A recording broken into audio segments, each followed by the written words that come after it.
Olá pessoal, sejam bem-vindos ao canal Música 50 Mais. Hoje eu vou falar um pouquinho sobre um negócio que eu gosto muito, cara, que é o Spotify. Bicho. Spotify é a melhor ferramenta que a gente já teve no mundo da música para qualquer artista, mas principalmente para os artistas independentes, como eu e como muitos de nós, né? Eu só escuto. Tem um vídeo meu que é aí, Pare de Reclamar do Spotify. A base dessa minha afirmação é a seguinte: vocês não fazem ideia de como era antigamente. A dificuldade que era de fazer com que a sua música fosse gravada e chegasse efetivamente nos ouvidos da pessoa que poderia apreciá-la. Poderia, né? E mesmo apreciando a sua música, ela se tornar um fã seu era um outro passo, era muito mais difícil, era infinitamente mais difícil do que é hoje. Hoje em dia, essa interação entre artista, em geral, entre o artista e o fã ou o ouvinte, né, é muito mais fácil e muito mais intensa. É basicamente diário. Se a pessoa te segue nas redes sociais, ela está te vendo ali. E isso é muito importante para que essa conexão seja forte, a pessoa te vê o tempo inteiro, né? Então vamos lá. Meu nome é Paul Fab, esqueci de me apresentar. Meu nome é Paul Fab e hoje nós vamos falar de uma das coisas do Spotify que é muito legal, que é o, uh, o relatório que eles fazem aqui. Deixa eu mudar a minha câmera aqui. Vamos lá, ó. Esse aqui é o meu Spotify for Artists, o Spotify para artistas, né? Que eu não sei se no Brasil eles trocam aqui. Que eu vou mostrar para vocês, ó. Tem 21 pessoas me assistindo agora, me ouvindo agora. Essa aqui é a música que eu falei para vocês no outro vídeo, ó, Captivate Me, que eu gravei com o Rodrigo Eberianos, o gaitista. Então esse relatório aqui, ó, o Spotify ele lança vários relatórios, né? Um deles é o Rap, que tem no final do ano, que é mais para os artistas, para você saber quem te ouviu, qual país que mais te ouviu, quantos streams. Ele começa a te dar uma série de dados, cara, para você ter uma ideia de, de a que ponto a tua situação, a tua carreira ali tá no mundo do stream, né? E você, claro, à medida que você vai melhorando no Spotify, é natural que as outras plataformas, tipo Apple Music, Amazon Music e YouTube Music, que são as maiores, elas também acompanhem essa evolução sua. Então, se você, o Spotify é a referência, gente. Agora eles lançaram essa história de Song DNA aqui, que você pode saber tudo sobre a música, quem produziu e tal, quem fez, você clica lá, você segue a pessoa também, é muito legal. Mas o Spotify Rap é no final do ano, chega ali no final de novembro, em dezembro, início de dezembro eles lançam o Rap, que o ano para eles acaba em novembro, né? E eles lançam esse aqui também, ó, Loud and Clear, que é um relatório, vou clicar aqui pra gente ver, See the Data. Então aqui, cara, tem umas coisas muito legais, porque uma das coisas que se fala contra o Spotify é que paga muito pouco, né? Puta, aquela conversa, meu irmão. O pessoal só olha o lado ruim da coisa. E naquele meu vídeo, de repente eu faço até um outro, porque o primeiro vídeo que eu fiz a respeito do Spotify, de Pare de Reclamar, era mais completo, era melhor. De repente mas ficou no meu canal oficial. Ficou lá no Paul Fab. De repente eu tiro ele de lá e jogo para cá, porque o vídeo que eu fiz era muito mais completo, muito mais legal. Paga mal e tal. Eu fiz uma comparação de quanto que se precisava vender de LP e de CD em termos de equivalência com streams hoje em dia. E não é lá muita diferença não, tá? Não é muita coisa não. Claro que era uma época em que a música só podia ser consumida em meio físico, né? Então, claro que quem controlava os meios físicos, as empresas que controlavam esses meios físicos, elas tinham uma primazia, elas faziam o que queriam, basicamente, né? Então a única coisa que podia deter uma ou outra era a própria concorrência, né? Uma concorrendo com a outra, tentando baixar e tal, preço, mas enfim. Era uma outra época, gente. Não é igual a época da carroça e a época do carro. Não adianta mais chorar. Mudou o mundo. Hoje em dia, o meio físico, um CD, um vinil, agora voltou muito vinil. O vinil tem um apelo muito forte. O CD também, mas o vinil mais. Porque o vinil, cara, é assim. Você. É a coisa meio tátil, assim, né? Você pega o negócio na mão, você sente. É como se fosse uma lembrança, um troféu, cara, uma obra de arte ali que você tem daquela pessoa de quem você é fã, sabe? Eu acho que ele não morre por causa disso, porque dessa coisa de você pegar, sabe? De você tocar alguma coisa do artista que você gosta. Mas as vendas nunca vão ser o que eram antes, gente. E, claro, o ritual de você botar um disco e botar agulha, sabe? É legal pra caramba, é sensacional. Mas essa nossa vida corrida de hoje em dia não permite mais isso, né? O mundo do streaming veio para ficar e não adianta chorar. Então nós temos que nos adaptar.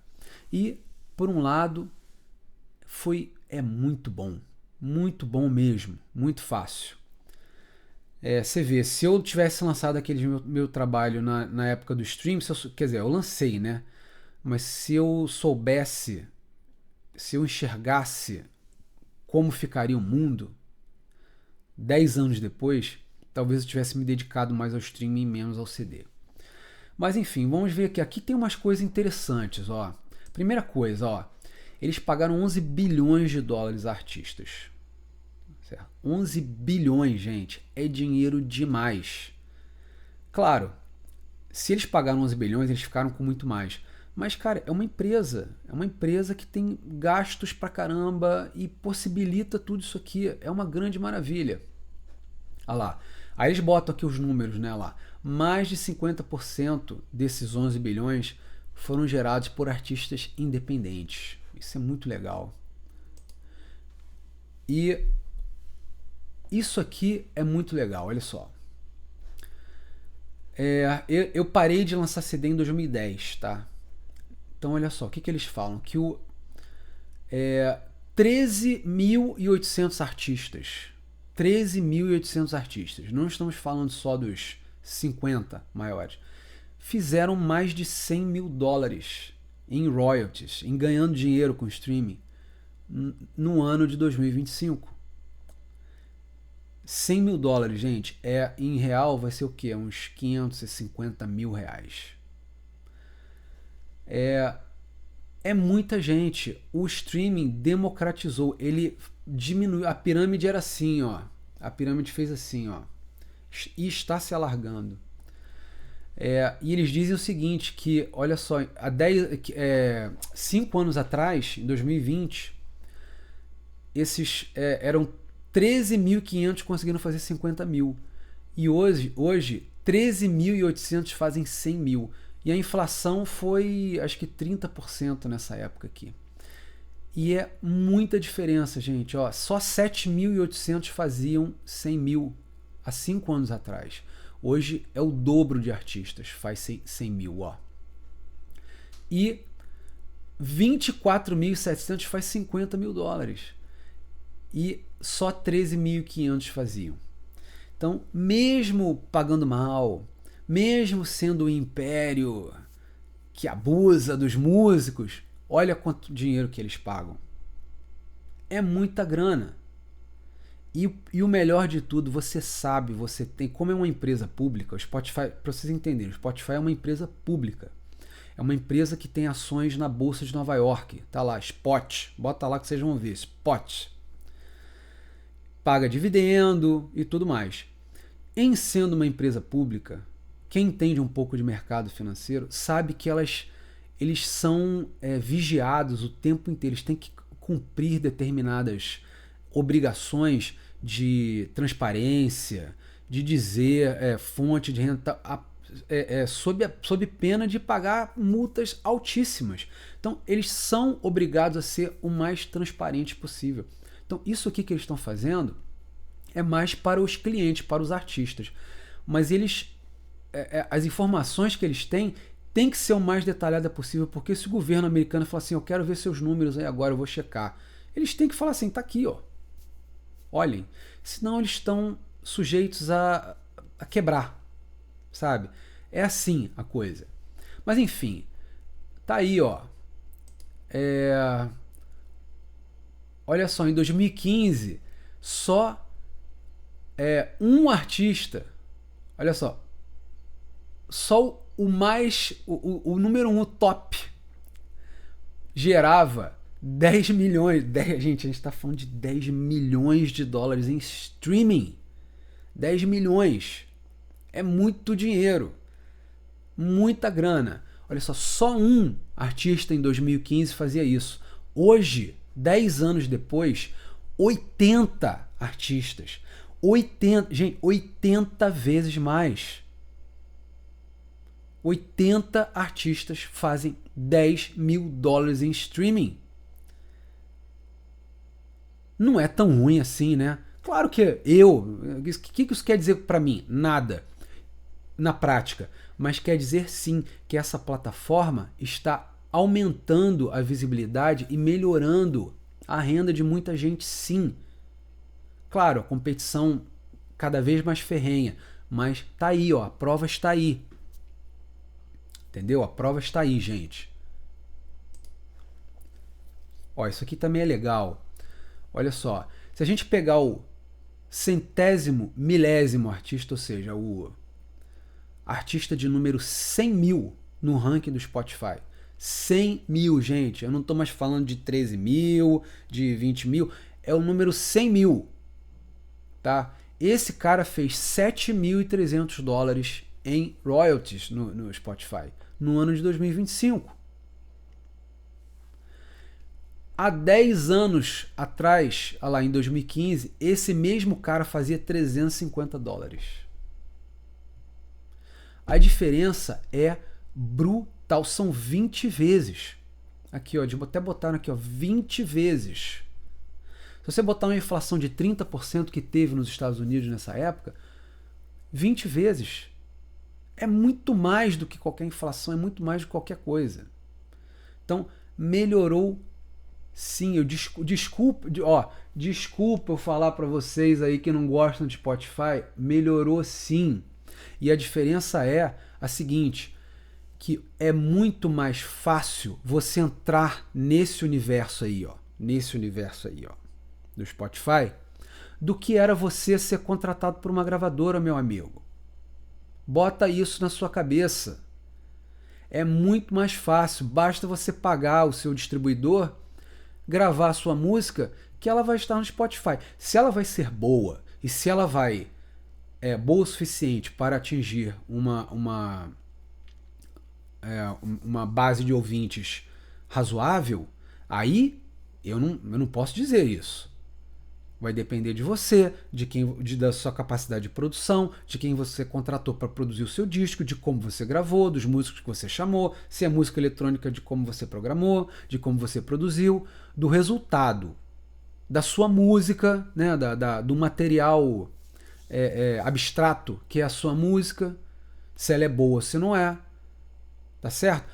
A gravadora, ela funcionava como um porteiro, como eu já falei, e só passava ali coisa boa. E essa era a diferença. Que ali naquela porta tinha lá o escrutínio do AR, do diretor, de não sei de quem, tinha que agradar, senão você não entrava. Então, claro, só tinha coisa muito boa. E mesmo assim tinha umas coisas mais ou menos, né? Mas tecnicamente era tudo muito bom. Agora, hoje em dia entra qualquer um. Então vai depender exclusivamente da sua capacidade de se divulgar e da qualidade do seu trabalho. Tá aí, ó. A prova está aí, ó. Podem falar o que quiserem. Que Spotify que é isso, que é aquilo.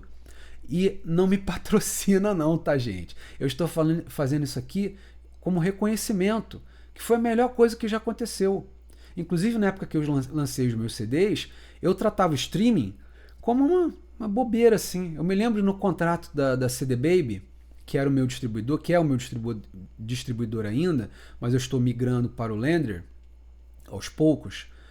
Tava lá, não, a gente vai pegar 10% para stream. E eu falava assim, pega 10% para stream, que eu não tô nem aí. Streaming não é nada, não vai dar em nada. Como vocês podem ver, eu não tenho a menor visão de futuro, né? Eu sou realmente um cara com a mentalidade meio conservadora para certas coisas. Então vamos lá. Então nesse relatório aqui, ó, eles mostram isso aí. Uma coisa legal, olha só, que